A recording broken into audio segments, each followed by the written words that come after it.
all the important parts in. Oh, we're live. Awesome. Well, hello everybody and welcome. I am Tamsin Murphy, registered dietitian and head of content here at Nutrition Network. And today's live session is a sneak peek into our upcoming Mastering Metabolic Metrics Training, launching on the 30th of July, which is this time next week, in collaboration with Keto Mojo. This course is all about helping healthcare professionals, but also individuals, to monitor and assess their health. Because if you don't know what's wrong, then you can't fix it, can you? So the Mastering Metabolic Metrics Training from Nutrition Network and Keto Mojo does a deep dive into the nuances of like when, how, what to test, from ketones, glucose ketone indexes, validated questionnaires, clinical assessments, blood work, cardiac imaging, wearables, technology, monitoring medication, and so much more. So it's jam-packed of basically what you should test, why you should test it, when you should test it, under what circumstances should that change, all the questions you've been wondering. But today and now joining me is one of the lecturers on this training, and I'm sure she needs no introduction, but I will introduce her anyway. Siobhan Huggins. She's a researcher, ketogenic veteran. Everyone in the space knows her. She's also co-founder of Own Your Labs in the US. And Siobhan has been really deep in the space for many years, and her lecture in the training is a masterclass in making sense of lab results in the context of therapeutic carbohydrate restriction. So she specifically dives into how to interpret blood markers with clarity and confidence, and she brings a unique lens that blends rigorous science with real-world experience and anecdotal reports. So in this live, we are going to dive into the metabolic curveballs that low-carb or therapeutic carbohydrate restriction diets can throw at standard lab tests, what you should watch out for, and how to avoid misinterpretation, especially when it comes to, some key ones like thyroid or lipids or glucose, even micronutrients we go into. So, Siobhan, it is so great to have you here. Thank you so much for joining us here at Nutrition Network. Yeah, thanks for having me. And I'm very excited to dive into this topic because I think it's super important to understand not only, what is normal for low carb, but also what is not normal, what might change that really needs a deeper dive to look into. Yeah, absolutely. And I think some of us have we've heard a few things, we've heard maybe that your T3 might go down, or we've heard, maybe people like Laurie Calabrese talking about carnitine, measuring carnitine levels, but we might not have heard of that before. Or, we've heard of vitamin B12, that maybe that, we should worry about it, even if we eat enough animal food, and in what context, and, should we be measuring vitamin C? And there's just so many questions. And I think your lecture answers them so clearly, so succinctly. And also based on your lecture, we've developed like a clinician handbook guide, that everything you say is on hand for you as an individual or as a clinician or a coach, so that you can basically just have Siobhan in your ear on hand when you speak in front of you, which is awesome. Okay, so I think let's maybe start with kind of what shaped the way you thought when you were getting into this. What got you into your interest in lab results anyway? I think maybe that's a good place to start, so we can figure out where you come from and where your interest in this comes from. Yeah, so I would say a big part of it is another name that needs no introduction, but Dave Feldman. So I connected with Dave back in 2017, so almost a decade ago now.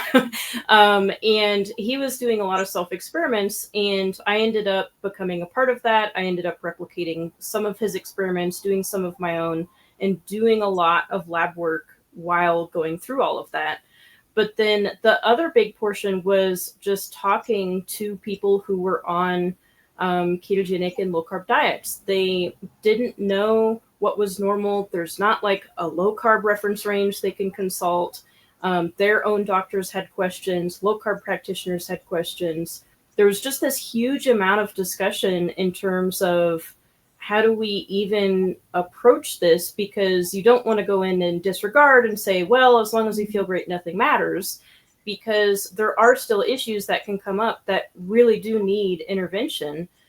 Some of it could be diet related. Some of it might not be. It could be related to medication or other conditions that you have. So that all kind of shaped my perspective on it in terms of the kinds of questions that people were asking, but then also the experiences of actual people who had been utilizing therapeutic carbohydrate restriction, ketogenic diets, carnivore diets, and what was different and similar with them. Yeah, well, that makes a lot of sense. And I think we'll have to dive into that a little bit during this chat. But maybe let's get started with lab ranges, right? Because I'm sure everybody, whether you're a patient who's looked at your blood results, the forms that come back, or whether you are, I don't know, someone like you, Siobhan, who has, very used to looking at these results, or whether you're a clinician of some sort, and you see these results and they generally have a lab range next to them, like a normal, if you will. Can people on a ketogenic or therapeutic carbohydrate restricted diet rely on these ranges? Are they appropriate for our patient population or not? And are there other considerations around these so-called normal or maybe abnormal lab ranges? Yeah, so I would say yes and no. So it depends on which marker you're looking at, because some of them I will often go off of the standard reference range, like inflammatory markers, for example. I wouldn't expect those to be super different unless you're like exercising within a short time before the test, for example. But metabolic markers, not so much in a lot of cases. So glucose, yeah, in a lot of cases, you can probably go off of that. There are special considerations there too.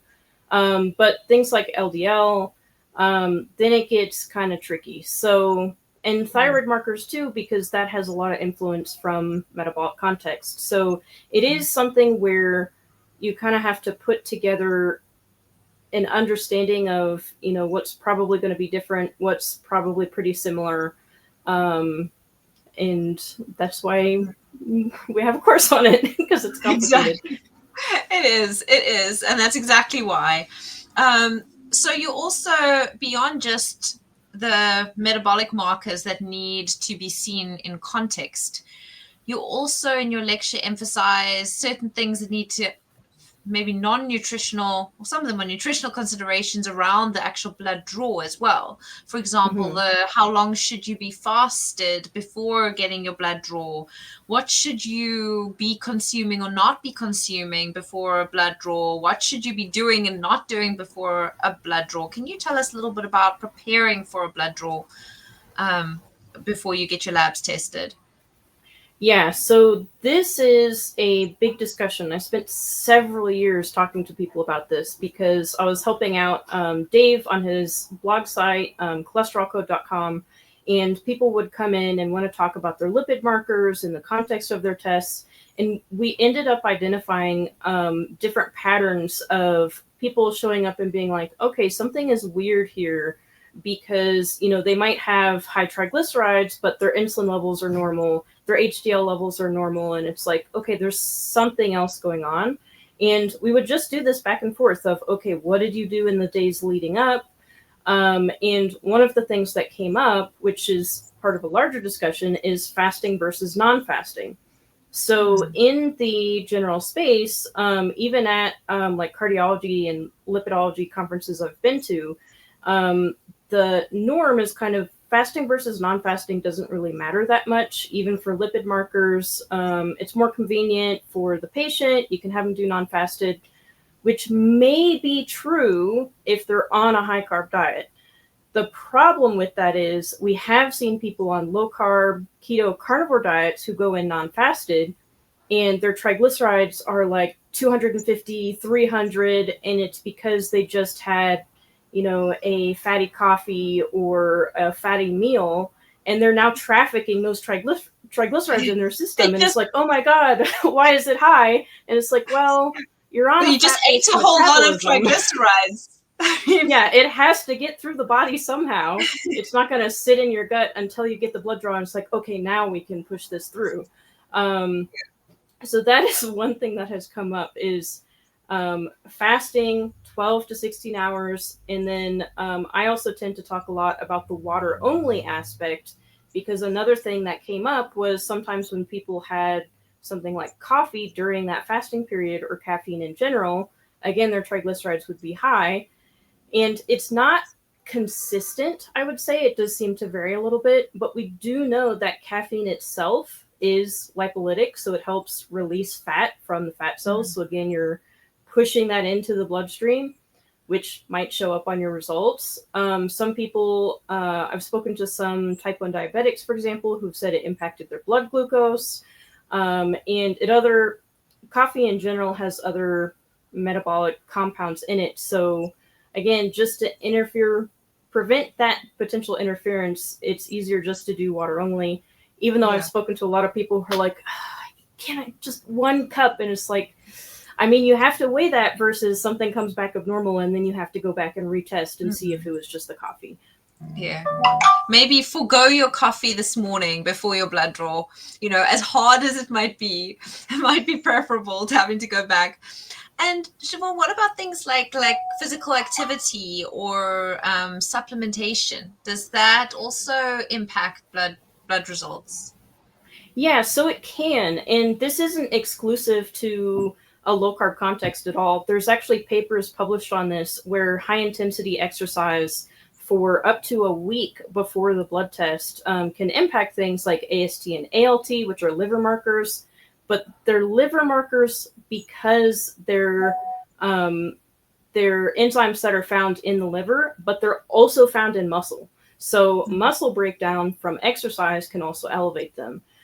So I have spoken to low carbers who, you know, especially because they're in this high fat diet context, they go in, they're big exercisers, they're lifting heavy, they get their blood work done, and their doctor calls them and it's like, you have fatty liver, you have to stop this diet immediately. And it's like, wait, hold on. What are they basing that off of? It's like, oh, my AST and ALT were elevated. It's like, okay, did you do GGT? Which is another enzyme that's more exclusive to the liver. It helps rule out this exercise component. And they go back and do it. Another option that they've done is they put a pause on their high intensity exercise for a week and go get a retest. And magically, all of a sudden, their markers are normal. And it's like, okay, so it's not exclusive to low carb, but generally, when people get more metabolically healthy, they want to be more active. They want to, you know, get really into physical fitness. They have more energy to exercise. And so it's something to keep in mind that might pop up more when people feel good and have that energy, just to know. And also that there are double checks. So like GGT, you can throw that in there. It's usually not very expensive. And I really like the double check factor of, okay, these two are elevated. It's not that one is elevated disproportionately like you would often see with fatty liver. It's both of them concordantly are elevated. GGT is normal. Okay, this might be an exercise thing. And then in terms of supplementation, I haven't looked into the mechanism of why this is, but for a lot of thyroid markers and insulin, it's generally recommended to avoid high-dose biotin supplementation. So that would often be like in a B complex, for example, because it can interfere with those results.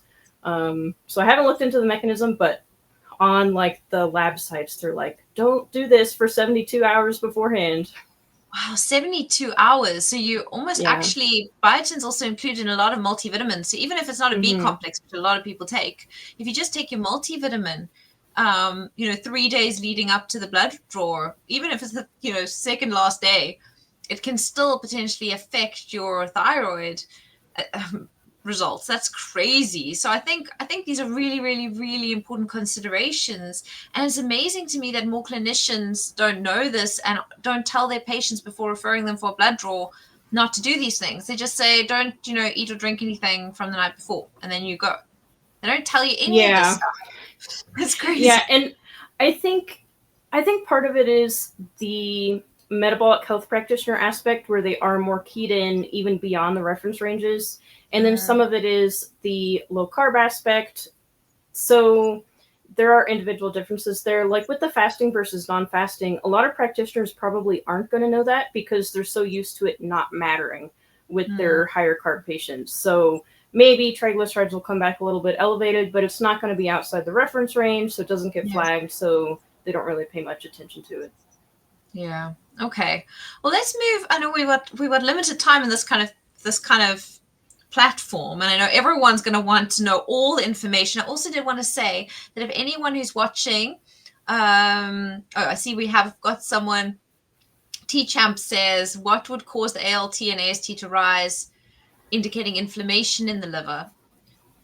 So there would be fatty liver, or maybe yeah.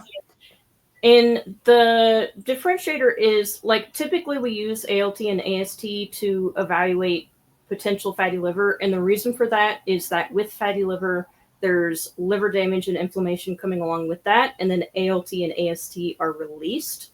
But the problem with that is that they're also in muscle. So if you're breaking down muscle, that's why there can kind of be a false positive on that. But the difference that I've noticed is that with fatty liver, it tends to be that one is like double the other one, and I can never remember which is which. But if you're a practitioner, I'm sure you'll be familiar. And then with exercise, it's more concordant. So they both go up pretty proportionally. Yeah, no, that makes sense. So if there are any more questions, please go ahead and ask. I think it's always probably a good idea to get the GGT done as well, and maybe some inflammatory markers, and figure out, try and make a differential diagnosis between various things. Yeah. Okay, but I do think we need to move on to what we might be testing for, what metabolic markers will be the outliers. You said in the beginning that we can use the reference range for some things, but when it comes, the more metabolic heavy a marker is, the more likely we're going to have to take context into consideration. And the first obvious one, which you've already been touching on, is the lipid panel, right? So here we think about, that triglycerides are often low when you go keto carnivore, which is great. Everyone's going to agree that's great. HDL often goes up. Everyone's going to agree that's great generally. But everyone, especially traditionally, are going to be really concerned about the total cholesterol, more importantly, the LDL. So do you want to talk to us a little bit about that, and maybe bring in the lean mass hyperresponder phenotype of Dave Feldman, and talk to, what should clinicians know about this? What should they be considering about this when they look at bloods? Should they be concerned about LDL, if ever? Yeah, so there's basically two different factors they're probably going to be looking at to figure out if the LDL is matching the context. Number one would be the diet that the patient is on.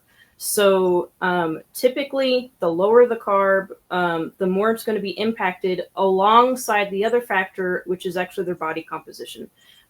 So this is discussed a lot by, again, Dave Feldman. He has papers published on this, looking at this.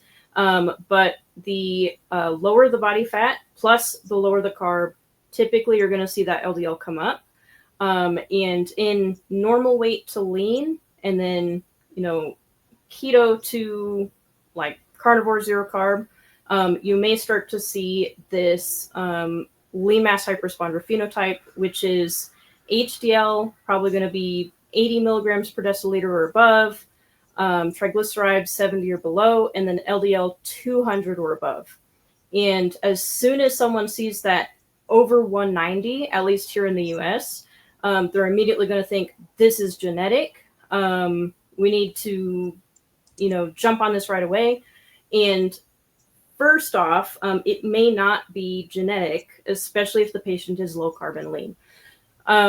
So I definitely don't have time to go into the mechanisms, but basically LDL or VLDL, ApoB containing lipoproteins, whatever you want to call it, they help transport fat in the blood.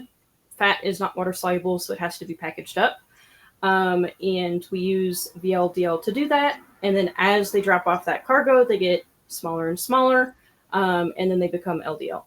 So That's the main thing. So there is that differentiator though. So if you have somebody who is a high BMI, maybe they're coming to you because because they have obesity, you may not initially see that LDL rise, and that is further mechanistic stuff. But they're getting some of that direct supply is one of the thoughts of why that may be happening. So from their fat tissue directly to that muscle is helping support the energy needs. And but as they lose that fat, as they get more metabolically healthy, as they start losing some of that weight, you may start to see the LDL, stay the same, maybe even come down a little bit when they're heavier, and then it may start to rise as their body weight normalizes. However, one thing I did not have time to mention in the lecture is there is an exception to this where you may see a high BMI with a lean mass hyperresponder profile. I myself have personally seen it before, not in me, but in other people. And that is actually in the condition lipedema. So they may be a higher body weight. They may even have an obese BMI, but then you see this lean mass hyperresponder profile. And that may be because a lot of the excess weight they're carrying is fat that's not metabolically active or actually scar tissue. So they may act lean even though they're not. That's a whole other thing, but worth noting. That is worth noting because it seems like that's all locked away, right? It's scar tissue, it's lymphatics, and it's like this locked away fat. Yes. That doesn't, so it's not going to have the same effect. It's basically siloed, so that makes sense from that mechanistic standpoint. I see we're getting some questions coming in regarding ApoB, whether ApoB is a more reliable indicator for cardiovascular risk in the context of therapeutic carbohydrate restriction or keto diets, or how we should be interpreting ApoB. Yeah, so I mentioned ApoB containing lipoproteins before, and basically that includes chylomicrons, which are transporting the fat from food you just ate. They're generally cleared out after 12 hours. So if the person is metabolically healthy and properly fasted, they're probably not going to be contributing much, if at all, in the specific blood test. And then we have VLDL produced primarily by the liver, and then all the way down to LDL, as well as lipoprotein little a, which is another topic as well. But one thing with ApoB is it doesn't differentiate between LDL and then the remnant. So with atherogenic dyslipidemia, so the type of profile we tend to see in people who are at high risk of cardiovascular disease, they tend to have high triglycerides. LDL may be variable, it may be increased. The LDL-C may or may not be, depending on if it's proportionate or not. And with low HDL and high triglycerides, it tends not to be proportionate. So that is also worth noting. So in that case, the remnants are contributing a lot, and the remnants tend to factor into risk consideration because they tend to signal that somebody is metabolically unhealthy. So then you look over at a low-carb context in lean mass hyperresponders, and even if their triglycerides are low, if they have high LDL, if they have that lean mass hyperresponder profile, whatever it is, their ApoB is going to be high because they have a lot of these circulating particles that have that protein on there. So then you have to ask, is somebody still at high risk from the high ApoB, or is that going to correlate to higher risk if they have low triglycerides, low remnants? And the answer to that is we don't know. So it is currently being studied. The lean mass hyperresponder study is ongoing. They do have they have some of the data out from the baseline snapshot, and then they did follow-ups after a year with CT angiograms. They've looked at things like ApoB and LDL and all of this other stuff.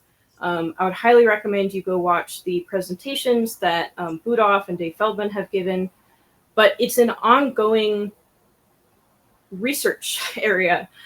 We do not have definitive answers. So the response to it is going to vary practitioner by practitioner based off of their understanding of the data. And part of it is going to be gut instinct of how they feel is the appropriate response for that particular patient.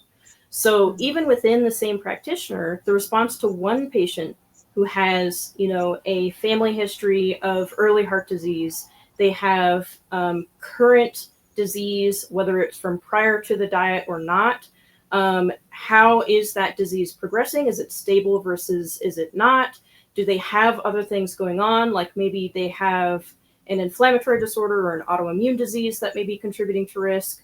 So all of those things may lead to one decision in that particular patient, but then they have another one, no family history, or at least no family history of early heart disease. CAC is 0, CT angiogram is clean, otherwise metabolically healthy, no other contributing factors or other conditions that may contribute to risk. And their decision for that other patient may be completely different. And I'm not going to come in and tell any practitioner what to do or how to decide. I think for a lot of people, it's going to be individual. And for a lot of people, it's going to be looking at the research as it comes along and what that indicates. Because even with the results from the lean mass hyperresponder study, that's one study. And it's over a year. It is in people who've been on ketogenic diets and likely had that profile for, I think, 5 or 6 years by the second scan. But still, we need additional information. And that's in a very particular phenotype. So does it apply to people who have an HDL of 50? And maybe their triglycerides are more like 100 instead of that super low level?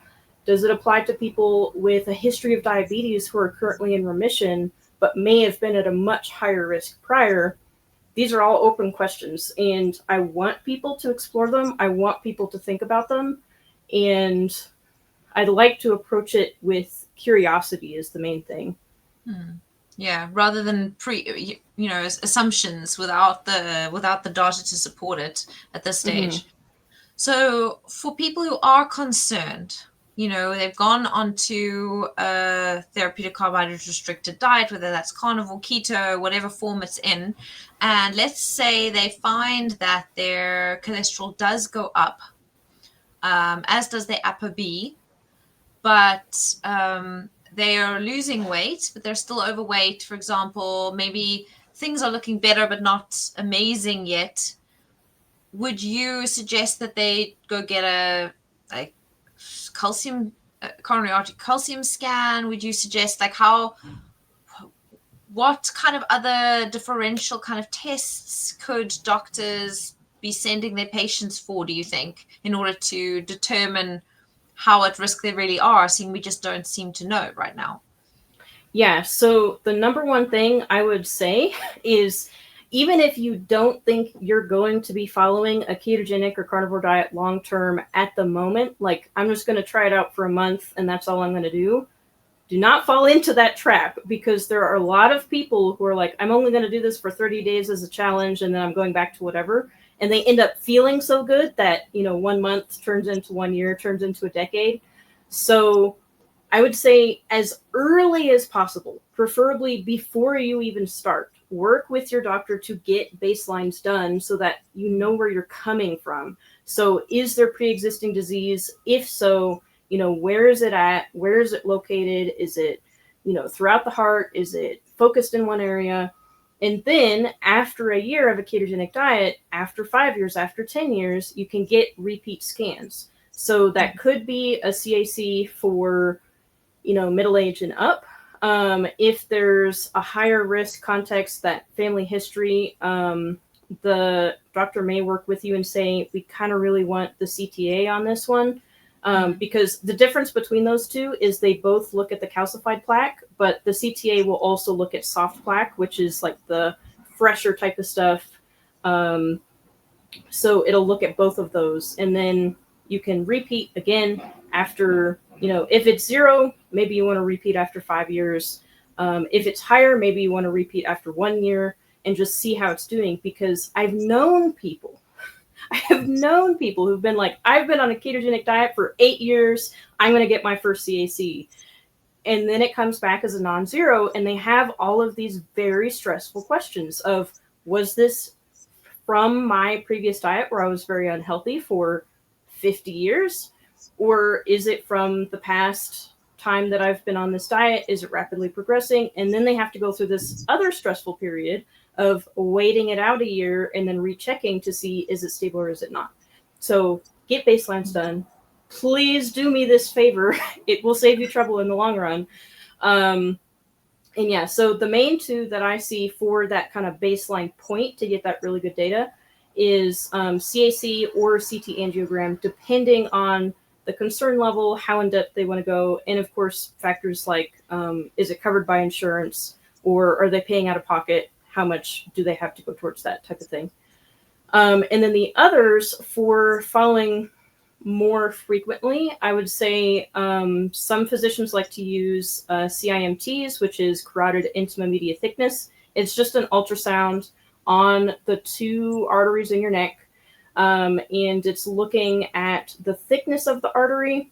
But when I'm doing it in myself, I'll just look at the images and see if there's any visual plaque on there.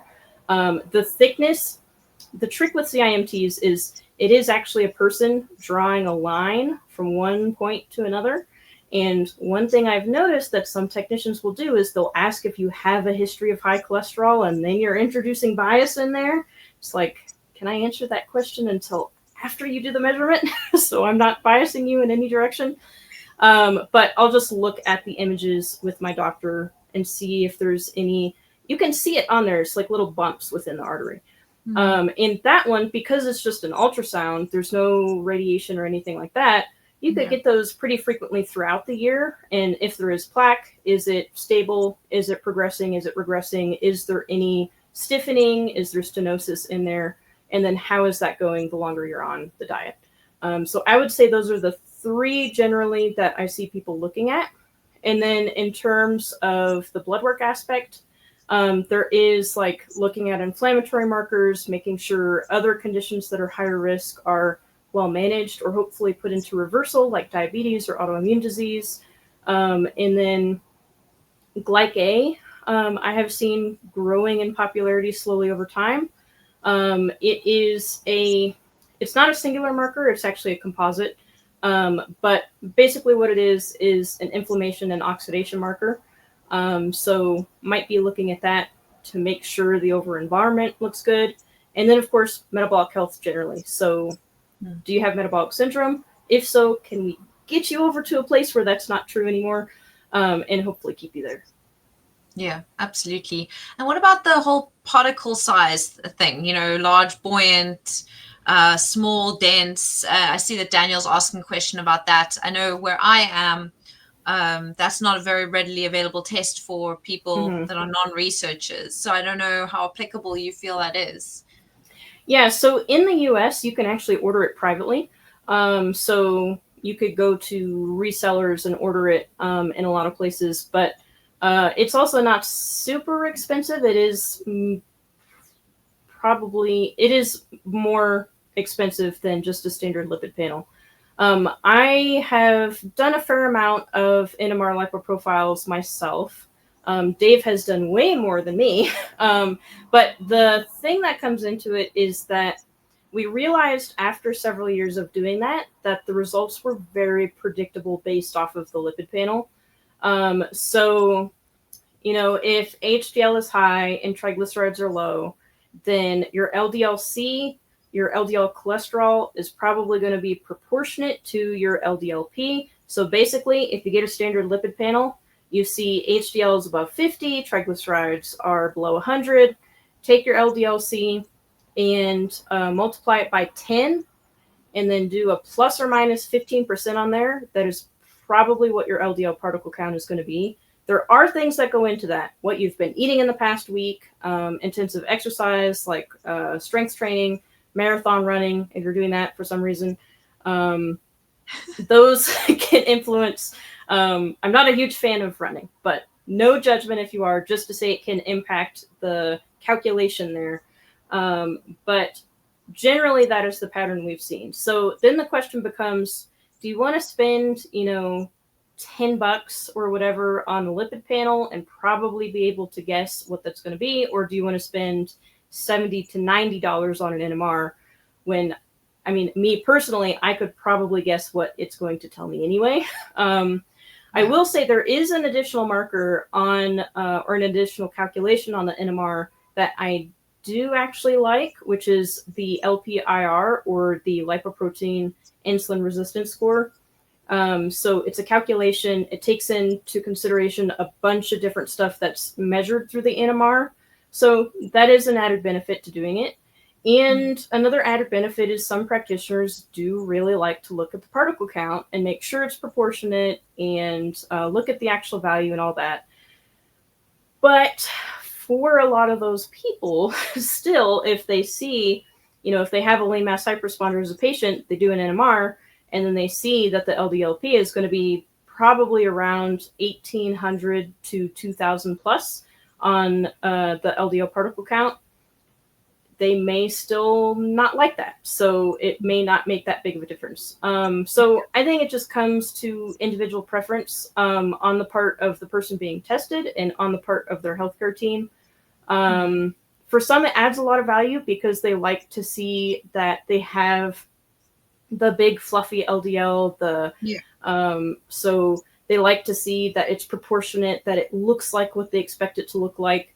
And for some people, that comfort is enough of a value add to go look at it. And I have my own, comfort markers, so I can't judge. So Siobhan, I do want to move away from LDL because there were so many other things I wanted to chat about today, but I have my own personal question. What about, you've mentioned a few times, the inflammatory markers, the autoimmune profile. What about those people in the context of higher LDLs? Should they be worried? We don't know is the problem. Like, these are people that we need to study. So we do have lean mass hyperresponders who are specifically on a ketogenic diet because it puts their autoimmune disease into remission. We do know that autoimmune disease can be a risk factor for heart disease as well. There's that inflammatory component to it. There's the metabolic stressor component. And we don't have a study on lean mass hyperresponders with a history of diabetes or a history of autoimmune or other inflammatory disorders. We just don't. So for those people, I would say don't ignore that factor. Bring it up. If you are concerned, bring it up. How do we keep a closer look at this? How can we make sure that we're taking a look at me over the longer term, and that we have a plan if we see something happening? That's another factor I would say is talk to your doctor about, I want to keep an eye on this. Here's the kind of things that I want to look at, or I want to hear from you what you want to look at. And then let's put a plan together now, what we should do, what factors we should consider if this comes back in a not so ideal place. Like, do we want to wait it out a little bit and see how it goes? Do we want to intervene? How do we want to do that? How are we both comfortable doing that? Because there are things that people can do. So let's say they're a lean mass hyperresponder.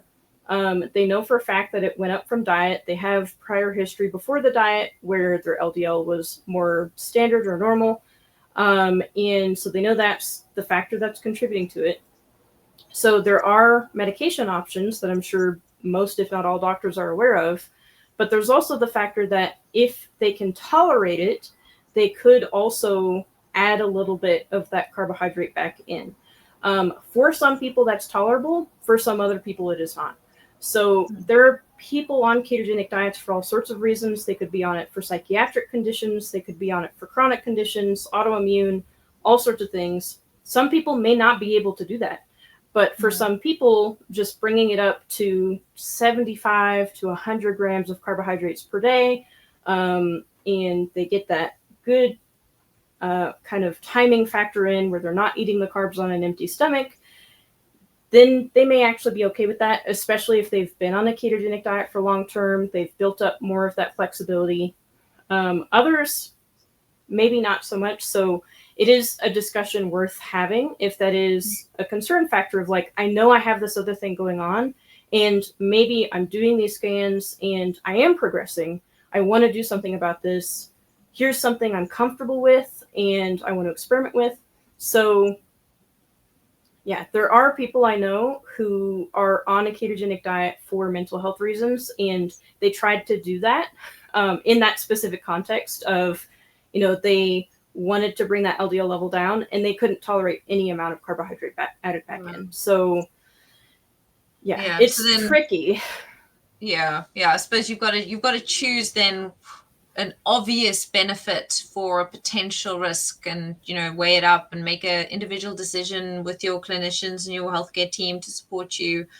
But I feel like there are so many more things beyond lipids, and I know I wanted to go into the, you mentioned that HDL drops aren't always good, but they're going to have to watch your lecture for that one. Let's move on to HbA1c, right? Because especially carnivores, they'll see a drop in the insulin, and then they'll see a rise in HbA1c, and sometimes also in fasting glucose.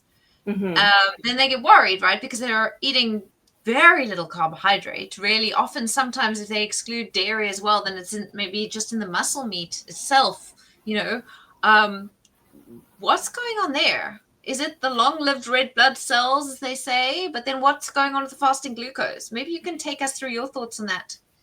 Yeah, so that's the thing, is that's one explanation I've seen is, it's because your red blood cells are living longer because you're healthier and more well-nutritioned and all this stuff. And it's like, okay, but that doesn't explain the higher fasting glucose. And if we put CGMs on some of those people, the HbA1c will actually match their steady state level.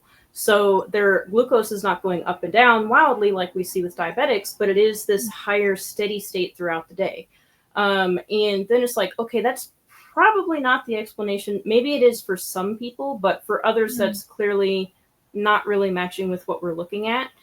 And one explanation I have seen is that the Randall cycle, everybody forgets it and then remembers it and forgets it. But basically, if you're using one fuel source like fatty acids, then you can start preferentially rejecting the other. So if your cells are relying a lot on fatty acids for energy, they should start rejecting glucose in response. And that is beneficial. So it's beneficial for very complex reasons. It can go towards satiety signaling and things like that. But also, it's beneficial because then you're preserving that glucose for tissues that can't use fatty acids, like some cells in the brain and stuff like that. We do have things we need glucose for. One question is, why doesn't that happen to everybody if that's the case? And so I have potential thoughts on possibilities for why that might be. One thing is I do see that this tends to happen more with, again, the lean mass hyperresponder profile. They'll be more normal weight to lean. They'll be super, super low carb when they see this happening. And sometimes I see it particularly in people who are higher protein. So maybe they're kind of mixing signals a little bit there, where they're on a fat-based diet, but they're not eating enough fat. So they're using some of that protein for energy as glucose. And so they're kind of rejecting, but enough to elevate levels. Maybe, I don't know. That's the thing, is this is another profile that hasn't been studied. But so there's possible mechanistic explanations. Adaptive glucose sparing would be that explanation. I have seen people who've switched over to a higher fat version of carnivore, for example, and seen their glucose and HbA1c come down. I've seen that in myself, coming from, say, 90 to 95 in the morning down to like 70s, going from higher protein to higher fat. So maybe that is actually an aspect of it. Reintroducing some carbohydrate can bring it down for some people. I have spoken to a physician who said they've tried that in some people and it didn't work. So individual variability there. And then the other obvious question is, okay, so we talk about high glucose and high HbA1c and damage to blood vessels and glycation and all this stuff. Is this a concern for risk in itself? Should they be trying to intervene? I don't generally give recommendations on whether anybody should do anything, but we do have a group of people we can look at a similar, not exactly same situation, which is individuals with heterozygous glucokinase mutations. So basically, this is not dietarily induced. It is from the very start of their life. It's a genetic condition, and they are basically overproducing glucose at the liver level, but they are metabolically healthy or not necessarily metabolically unhealthy, and they have this same higher steady state level of glucose and HbA1c lifelong. And there is a paper that looked at them and whether they had greater amounts of macro or microvascular complications like a diabetic at the same HbA1c level. And they don't. They're not at higher risk for macro or microvascular complications despite the higher glucose and HbA1c. And in that very paper, it says this might be because they're not insulin resistant and they don't have that big up, down, up, down. They're steady, which is what we're also seeing in the low carbers with this, who obviously do not have the same genetic mutation because it's induced by the diet. But at the very least, I think to me that suggests we should be researching this group to see if they're that in that same circumstance. And I do know lean mass type responders who have a higher steady state, and what they do is they, again, monitor for the macrovascular, so they're getting that scan done, but then they'll also, go to their optometrist and they'll do the imaging of the blood vessels in their eye to see if there's any damage to them, like what you might expect with someone who has diabetes. And they'll keep an eye on it that way too. And some do decide to move away from it as well by either upping their fat or upping their carbohydrate. So there are interventions that can be done on that side as well. Yeah, absolutely. So you just keep monitoring it if you are concerned and act accordingly. That makes so much sense. So that brings us to, I suppose, the adaptive or pathological versus physiological insulin resistance as well. And there's implications there for what tests you do, namely oral glucose tolerance tests. Do you want to tell us a bit about that? Yeah, so I would say that physiological insulin resistance in terms of low carb is not actually insulin resistance. So I got schooled on this by Ben Bickman. He has a presentation talking about this from COSI.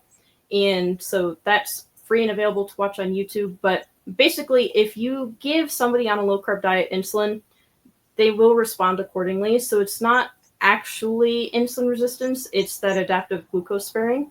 So physiological insulin resistance, which he talks about, would be something like what happens during puberty or pregnancy. You actually do become insulin resistant during those times. They can measure that. Unfortunately, that means during those periods, you're probably more sensitive to poor diet that might add on top of that. But in terms of low carb, you might still fail an oral glucose tolerance test. And so if you think about what might be happening, one aspect of it is the cells are rejecting glucose. So if you drink a load of glucose, your glucose is probably going to go up really high. It is not being taken up very well.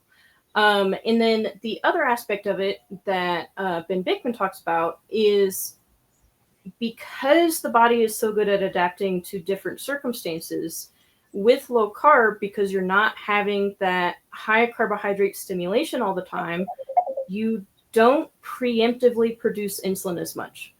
So that means that with low carbers, they're losing a first phase insulin response, which is releasing the insulin that's been pre-made and kind of put on the shelf and pushing it out to address that rising glucose. And so we're relying more on what has to be made and then released more later on in the process, basically. So that means a potentially failed oral glucose tolerance test. So if you're going to get an oral glucose tolerance test done, you may want to retrain your body to properly respond to carbohydrate coming in. So that would mean go on a slightly higher carb diet for about 3 days beforehand. I've known people who did that. They passed and then they went back to low carb. Again, that might not be tolerable for everybody. I do know. Just avoid the test potentially, and rather yes.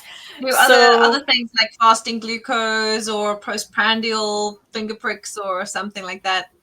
Yeah, exactly. So one situation this has come up a lot is with pregnancy, where they want you to get an oral glucose tolerance test done to test for gestational diabetes. Mm. I know a lot of women who said, no, I'm not doing that. I will test at home postprandial glucose readings after my normal meals, and a lot of physicians are perfectly fine with that. Okay. Well, that makes sense. Because you're not wanting to put yourself at any kind of risk or your baby at any kind of risk when you're in pregnancy, and drinking that oral bolus, that Yeah. huge dose of glucose doesn't sit so well if you're used to eating a very, very different way. Siobhan, we're running very, very, very low on time. And before we say goodbye to you, I really wanted to find out a little bit about the micronutrient stuff, the vitamins and minerals, because I know that there's also contextual considerations around those in a therapeutic carbohydrate restricted or carnivore context. Things like folate or vitamin C. Yeah, I don't know. Can you, and even electrolytes, maybe touch on those three. Um, Mm-hmm. yeah, I don't know which to start with. Too many questions all rolled in one. But Yeah, micros. so yes, a real quick comment on electrolytes. This would mostly be seen to be different in someone who's just adapting, either who's just adopted a low carb diet, or maybe they're coming from lower carb down to keto or carnivore, or from higher protein to lower fat or higher fat. Basically, anytime they're shifting deeper into ketosis or shifting into ketosis for the first time in a while. So electrolytes can be thrown off as you're losing water, as your kidneys are adapting to that context. You may need to supplement. They may be thrown off. You may have things like leg cramps or toe cramps or finger cramps, twitching under your eye, headaches, fatigue, things like that. So that would show up on blood work as a change in anion gap. It's calculated from the electrolytes that are on the panel. So if that is abnormal, just make sure you're supplementing during that adaptation period. Over time, you may find that you don't need to supplement as much. Some people do, probably just depends on the diet composition, basically. But yeah, that would be the main thing about that is it may be thrown off initially, and just keep an eye on it and supplement accordingly. For folate and vitamin C, they both fall into a camp of, I've seen people say, if you're on a carnivore diet, they will be lower because you're eating less leafy greens, bell pepper, whatever food sources there are. However, functionally, this does not pan out. So, for one, we have studies in a low carb context of folate, and they have actually found that it should stay about the same or even a little bit higher on a low carb diet. And the reason for that is that even despite the lower dietary intake, then the microbiome adapts and you have more folate producing gut bacteria that contribute. So you're able to maintain normal levels even despite a low carb or carnivore diet. I've also seen people say you have to eat organ meat on carnivore in order to get vitamin C and folate. And I will again say your gut bacteria should be taking care of the folate. And for two, vitamin C is also in muscle meat.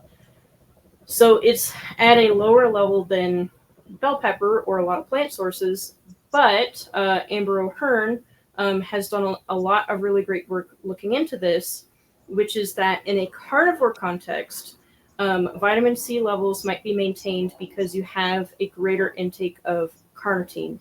And they are, I always get it wrong what's used for what, but basically, higher intake of carnitine may spare vitamin C, preserving it for the antioxidant functions.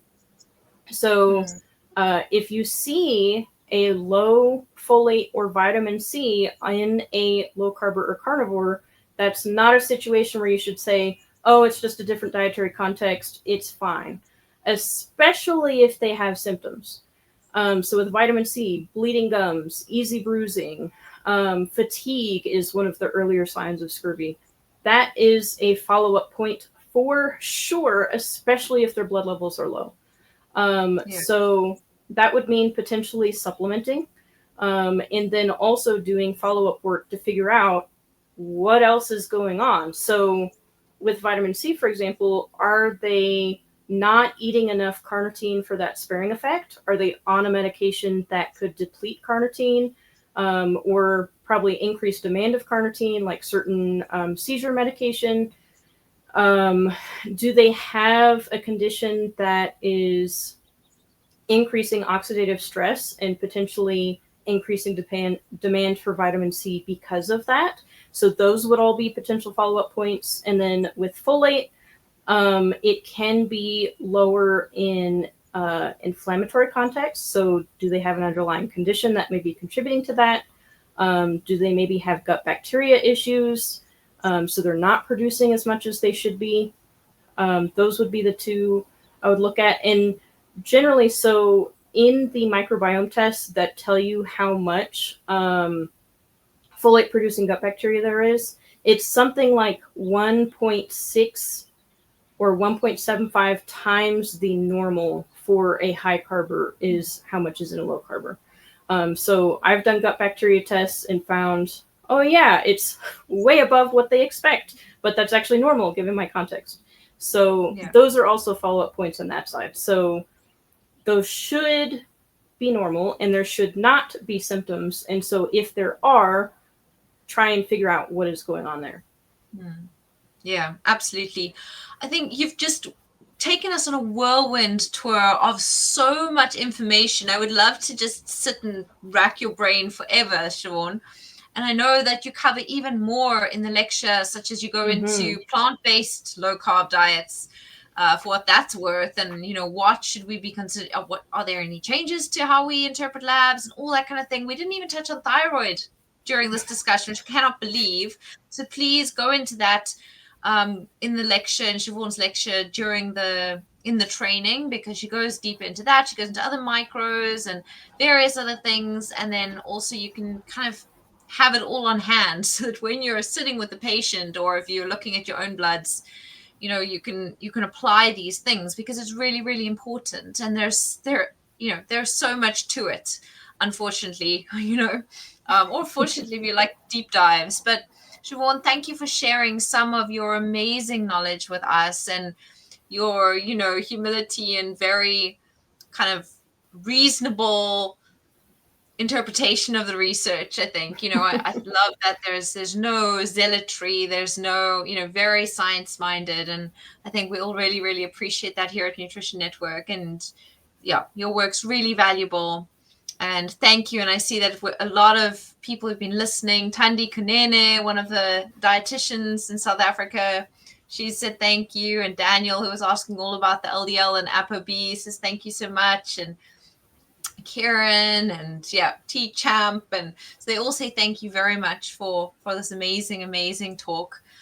This has been really, really illuminating, and we've had just so many practical insights. I think, so that you can have the last word, have you got a favorite kind of pet test or pet anomaly in this space that you would like to share with us before we say goodbye? Yes, I would say I have two. One is lipoprotein(a), which I've done personal experiments around, and I'm sure I'll be talking a lot about more later. And then the other one is glyc-A, because I just love how stable it is, unless you've been running marathons or you're actively sick. I love it as a double check to C-reactive protein. I love testing them together. So if both are low, it's like, okay, inflammation's probably low here. If CRP is high and glyc-A is low, it's like, okay, I probably exercised or have like a slight cold or something like that. So I really like those two working synergistically. And then just as a last comment, I want to emphasize that the presentation that I put together would not have been possible without all of the researchers and the individuals on low-carb diets and the clinicians who shared their knowledge with me.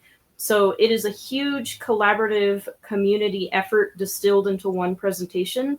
And anybody who I mention, either here or in that presentation, please go follow them, look at their work, read through their papers.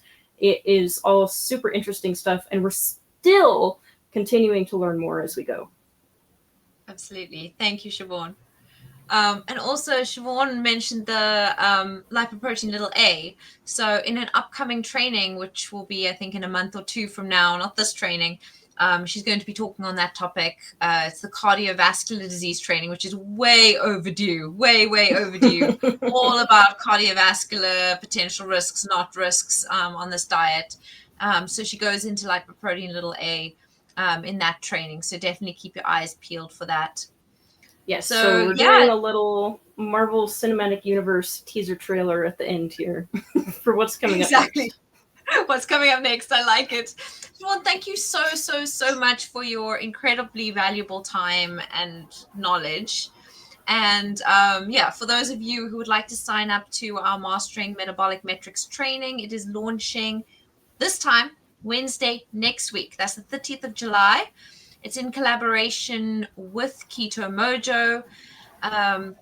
Yeah, and if you sign up now before Wednesday, then you'll get the early bird special, which is 30% off. So email support@nutrition-network.org to inquire about that, or you can go straight to our website at nutrition-network.org to enroll. The link should also be in the comments section. In the training, it includes in-depth lectures from various leading experts like Siobhan, but also she mentioned Matthew Budoff, cardiologist and researcher involved with Dave Feldman and that study. So he speaks in this training about cardiovascular risk factors and testing and assessing those. We have two amazing metabolic registered dietitians on this training, Francisca Spritzler and Beth McNally, speaking about monitoring diet, monitoring ketone, glucose ketone indexed. We also cover clinical symptom monitoring, what to look at when you have a patient in front of you, by specialist physician Dr. Sinakaji. Look into home testing devices and technologies with Peter Cummins, and so much more. So absolutely, if you want to know how to monitor or assess your patient or yourself, this is the training for you. You'll walk away with clarity, confidence, and clinical tools you can use immediately. So thanks again, Siobhan, and thank you everyone who joined us on this live.